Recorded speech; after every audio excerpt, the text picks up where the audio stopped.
What's going on, guys? Your boy Maze, we're back with another video, and in today's video guys, me going over should you summon on the brand new Golden Wings Elaine coming to global this coming Monday night, Tuesday morning, guys. We're gonna be talking about the kit of the Elaine. We're gonna be going over the banner, and we're pretty much gonna be giving you guys my my general thoughts on if you should be summoning on the banner.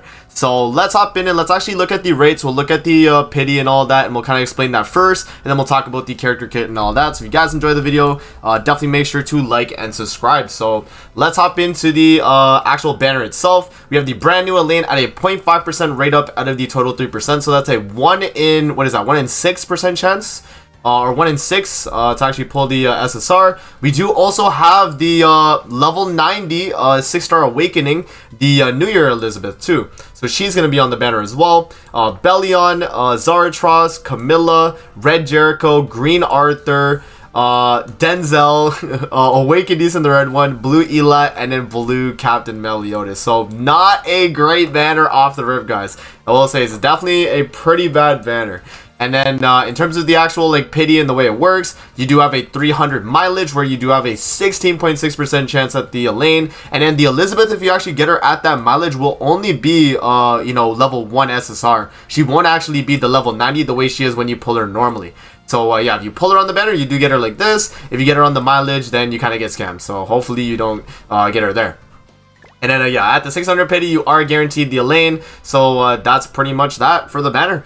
Yeah, I mean that's that covers that. So let's hop into the actual kit of the Elaine now, guys. We'll talk about her kit, and then we'll come back to the banner and I'll give you guys my final thoughts on the should you summon. Alright guys, so we're on Google Translate here. We did just translate the Elaine kit since GC Database doesn't have it up yet. We'll just go over it through here, so it's fine. But yeah, so right here, Fulfilled Promise Shining Wings Elaine. For the passive right here, at the start of the battle, give a 60% critical defense increase effect to fairy allies for 2 turns, and for each buff effect applied to the fairy allies, the damage dealt by fairy allies will be increased by 8% up to a maximum of 32%. Also, at the start of an ally's turn, all enemies will be given a 20% defense related ability reduction effect for 1 turn, and for each debuff effect on the enemy, the ally's attack related stat the ally's attack related ability will be reduced by 5% up to a maximum of 20%. So there you go. So that's pretty much the passive right there, pretty decent. And then we do have a weak point single target. So deals weak point damage equal to 300% of attack to a single enemy. So there we go. And then she does also have a 30% attack related stat buff card. So same card as like Hellbrim, right? And then for ultimate there, she's going to have the release effect. That's going to do 100% release at 6 out of 6, and then 630% of attack. And release is going to deal additional damage equal to the remaining damage from electric, poison shock, and bleed debuffs. So that's pretty much the Elaine kit right there. She does also have a Holy Relic as well, so I will pull up GC Database and get the Elaine's Holy Relic.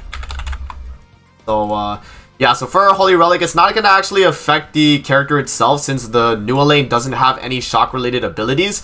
But the Holy Relic, for you guys that are wondering, increases all enemies damage taken when having shock debuffs by 30%. And then those are the stats for the Holy Relic. So overall, pretty decent character. I mean, she's actually not that bad considering what she's doing. Obviously, the critical defense is really nice for the fairies for the 2 turns. You do have the damage dealt increase. You do have the defense related lower on the enemies. The attack related lower on them as well. So it's actually like pretty good. You know, overall, you do have a lot cooking up here. But the thing is with this Elaine is that when we go back to the banner and we talk about that, you know, we'll have to discuss. But let's move back to the banner and we'll talk about my final thoughts on the Elaine. Alright guys, so should you be summoning on the Golden Wings Elaine? In my opinion, man, this banner is a easy skip. Now, the only like reason you might want to summon for her, and this might be like the only case, would be if you're planning on pulling for this Elaine for the festival, if that festival is a king. That's the thing. If the festival is not a king, or if the festival is not a fairy buffer, then this Elaine really isn't really doing much, right? Another thing as well is that the Elaine is boosted on Heroes Arena right now. So if you are going to do Heroes Arena and you want to have 10% extra, 10% all stats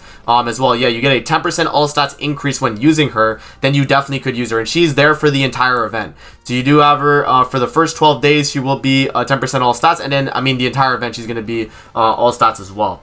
But yeah.